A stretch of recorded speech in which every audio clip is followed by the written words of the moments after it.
Qala mu'allif rahimallahu ta'ala,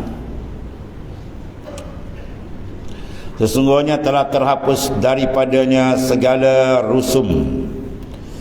Ini sambungan di pada matan. Al-jam'u ma asqatat tafriqatak wa maha isyaratak wal usulu istighraqul awsafik wa talasha nu'utik.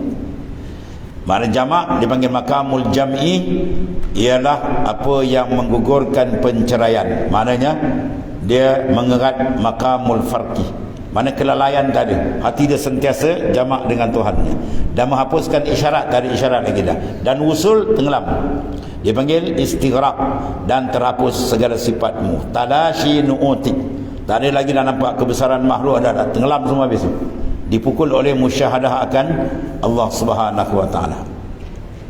Tu dia kata iza kharajta anka faqad wasalta ila Allah. Kau keluar daripada diri kamu sampai. Bermakna apa? Orang yang sampai usul pada istilah sufi, iaitu masuk dalam makamil musyahadah wal muraqabah, confirm pandangan makhluk hilang tadi. Bukan pandangan mata ya. Ni panggil syu'urul qalbi, keperasanan tu hilang. Sebab apa? Dia telah ditarik injizab qalbi dia kepada hadrat Tuhan. Itu panggil jazbah. Firman Allah Ta'ala, Allahu yajtabi ilaihi may yasha'. Tuhan menarik akan orang yang dikehendaki. Maka sungguhnya telah terhapus daripadanya segala rusum, segala resam-resam adat manusia ni, dan telah hilang daripadanya ilmu dan maklum. Orang yang duduk dalam makam ini bermakna dia tidak lagi memandang kepada ilmu dia dan amal dia. Ya, maksud dia apa? Bukan buang ilmu dan amal. Dia tak nampak lagi amal dari dia, ilmu semua dia nampak semua minallah. Itu bertepatan dengan ayat kul bi fadlillah wa bi rahmati fa bizalika falyafrahu wa khairum mimma yajma'un. Katakan olehmu ya Muhammad SAW, bi fadlillah. Kita pandang semua ni fadlillah, kurnia Tuhan semata-mata. Ilmu yang ada kita sedikit sebanyak yang kita kenal alif ba ta ni kan, itu semua minallah. Amal yang kita buat sikit sebanyak ni, ya, semua minallah, bukan kita. Tak ada apa kita tuan. Ya. Dia nak sampai ke Tuhan sampai taraf tu, dia kosong baru dia sampai. Selagi dia nampak dia lagi, itu Tuhan tak pakai. Allah Ta'ala murka bila insan tu memandang dirinya. Dia suruh pandang dia. Ya, sebab bila dia tenggelam saja, ketika kita baru dibukakan. Tidak akan dibukakan maka makrifat yang khasah, melainkan dia melenyapkan, meleburkan pandangan khalqiyah.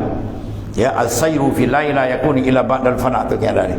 Berjalan ke Tuhan rohani dia tak akan berlaku melainkan di fana, sab lenyap. Apa makna fana? Antabdu wa azamatillah, terserlah dalam cermin kalbi dia kebesaran Tuhan dia, tenggelam yang lain. Ketika kita potong mukaan kan, lagi dia nampak orang tu besar, ni besar, dia tak boleh, tak layak lagi. Itu dia panggil kekotoran dia panggil, ya. Seketika kita farrik qalba, kosongkan dalam hati kamu, ya, bersih baru dituang.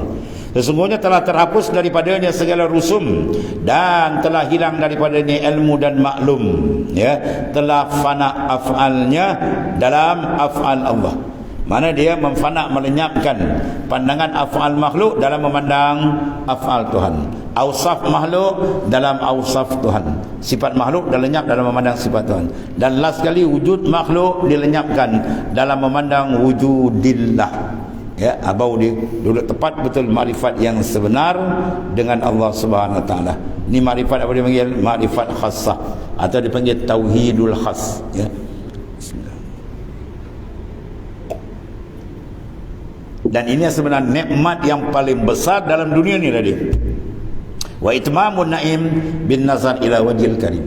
Nikmat paling besar bila kamu dibukakan basirah kamu menghadap hadrat Allah Taala. Fasababul azab wujudul hijab wa itmamun naim bin nazar ila wajhil karim. Punca azab sebenar manusia, jiwa dia tak tenang dalam dunia dia, kes dia terhijab dari Allah. Payah nak menghadap Tuhan, dia pusing. Sebab apa? Banyak khayalat, dia banyak waham yang menarik dia. Apa dia waham?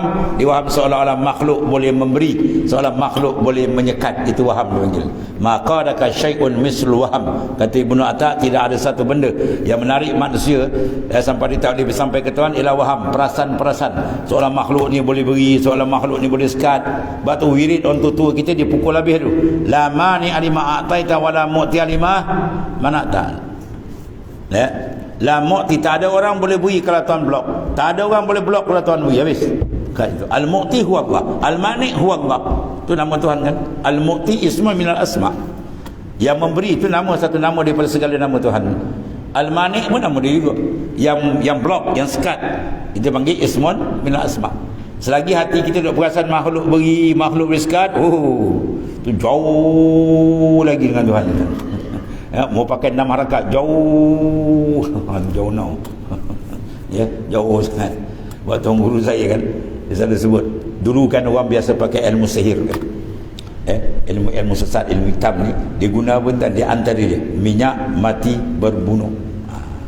Orang mati berbunuh kan, dia ambil orang tu disalai, dia ambil minyak tu dipuja. Itu orang kata puji jawab pasal tu. Kalau kau tengok minyak mati berbunuh kau terkejut, kau jauh dengan Tuhan itu. Minyak tu dengan air serupa je, makhluk min khalqillah, tak ada apa-apa. Ad-dar minallah, an-nafi minallah. Yang memberi manfaat dia, yang memberi mudarat pun dia. Jangan kita pandang benda tu boleh syirik dengan Tuhan. Tu terkemas tauhid orang dulu ni. Buat dia asal la mani. Tidak ada orang boleh sekat barang yang Tuhan beri, dan tak ada mukti, tak ada orang boleh beri kalau Tuhan sekat habis. Jadi baru kita nampak terang tauhid. Apa makna tauhid? Esa. Mengesakan, yang memberi dia, yang menyekat dia. Baru kemas tauhid. Ya. Ini Allahu Akbar, tolong besar dalam hati dia. Kalau tak beri, mati aku habislah kan. Ya, dia telah mensyirikkan Tuhan bin nazar. Kalau etikat kufur kan, dia ada 3 bentuk syirik tu. Asyirkul jari, wasyirkul mutawassit. Ya, asyirkul khafi bawah tu. Ya. Habis.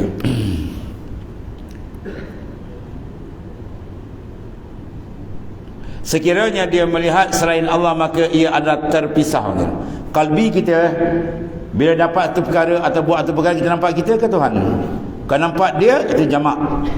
Kalau nampak kita tak nampak dia, dan kalbi tak memandang, itu farak. Maka tercerainya kalbi dari Tuhan. Dan tidak ada satu penyeksaan tertekan jiwa bila kalbi insan mula terjarak dari Tuhan. Ya, sebab kita dalam tiap-tiap turun nafas, dia ada 2 hukum, ittisal awin fisal.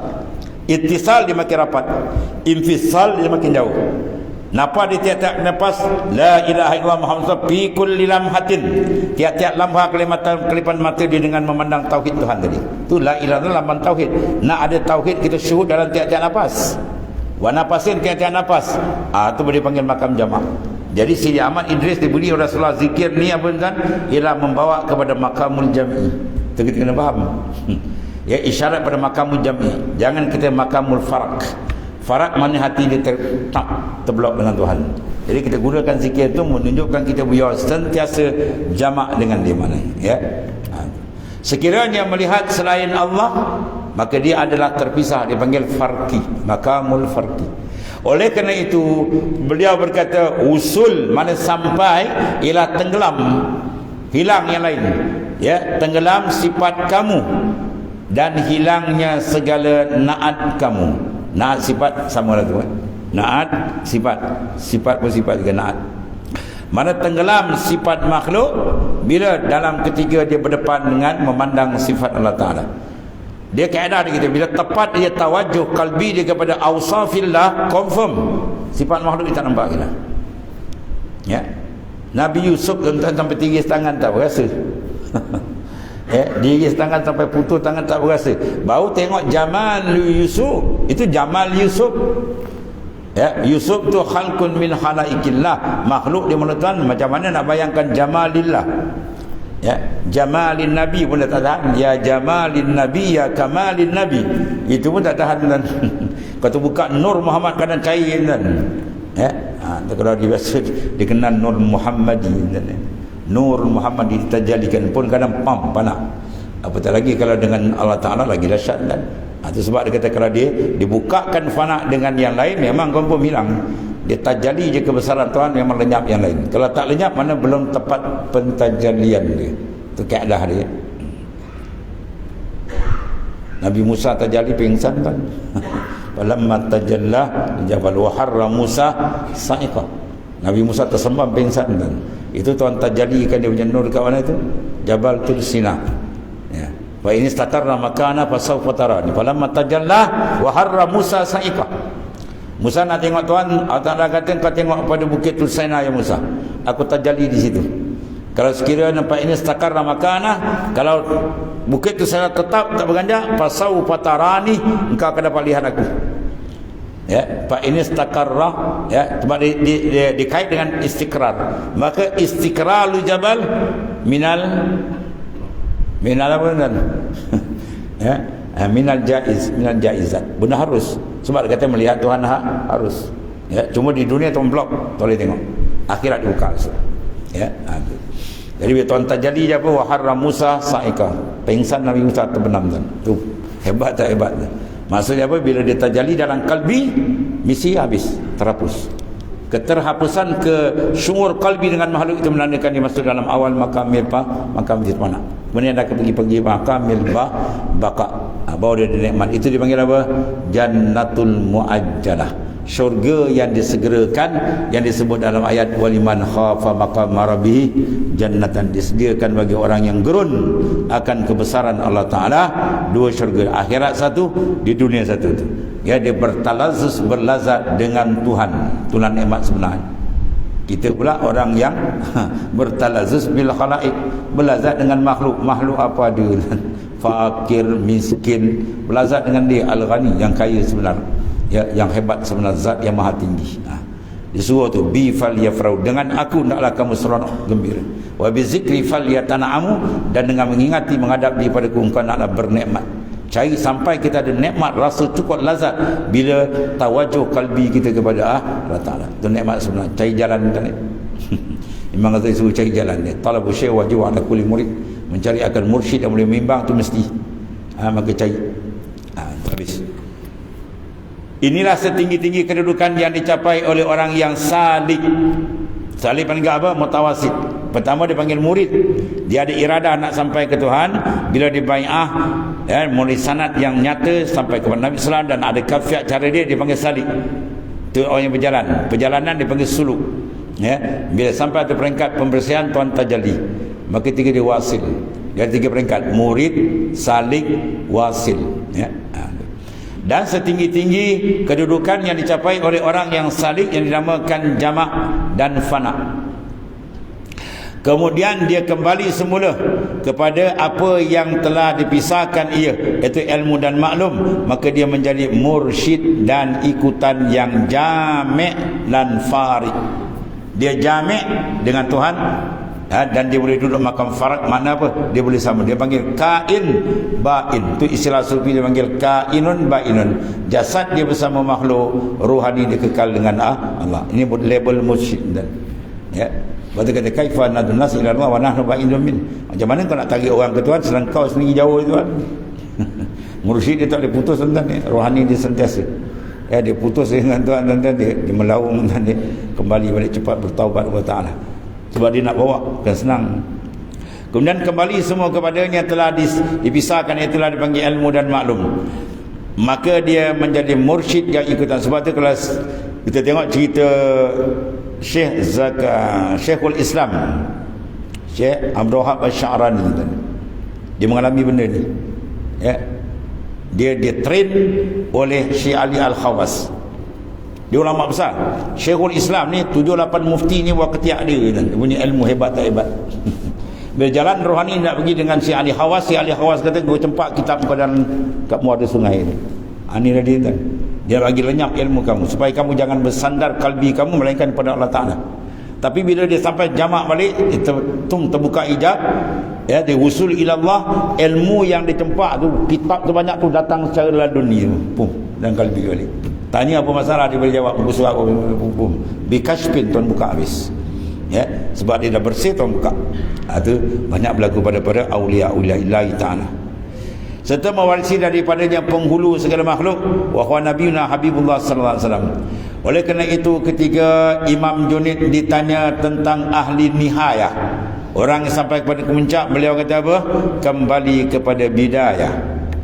Ya, dia kembali kepada bidayah semula balik. Mana apa? Dia berpegang dengan syariat. Sebab lagi kuat hakikat dia, lagi mantap syariat. Katakan ada dia. Dan ahli nihayah ialah orang yang kembali semula kepada bidayah, iaitu apa? Faraq dan ubudiyah. Ya, dia kembali balik kepada makam sahwi. Daripada makam fana sahwi, ketika itu boleh dia jadi mursyid yang memimpin.